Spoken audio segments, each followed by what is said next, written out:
kubor nagaslem jong Nongstoiñ Hima. Pynsangeh no ini kejingket sekelap no itu order ba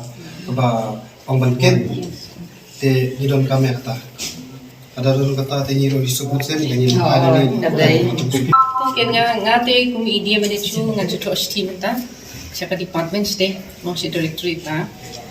bapila ewan bapi mentaski tingi masuk mentransfer bapi Shah.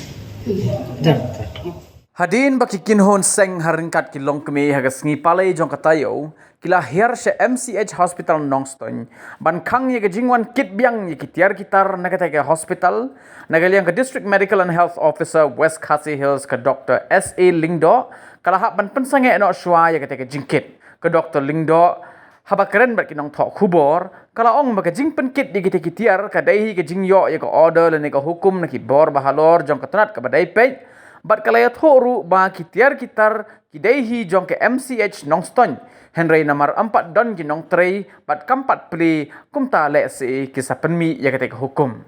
sesu kala ong ru ba namar ke jingwan khang jong ki Kynhun Seng ban kit ye ki Tiar kitar nakaliang jongka kahaban Pynsangeh shwa ban kit ye ki Tiar bat kan sapentip seki bor bahalor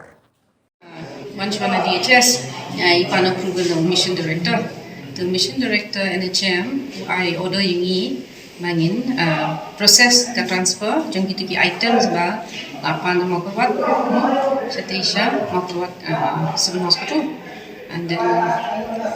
ki oma kate kladon man power sensang ni mempat sanction man power tiki nampan lagi tiar badan ni syati because syati bakal sanction man power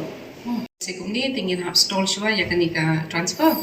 tingin se tho syati sha directorate baca MD NHM of the current situation kan baca kumno te se kamu pin Pynsangeh no shwa ke jingket ini happen sahih lek nanti tidi jongkan ni kan MCH lo sanction for this kelapoi lu Tiar di tangkata ni padon man power tingin kampat play ada sesuai kampat long in kampat Shah inaugurate kan ika MCH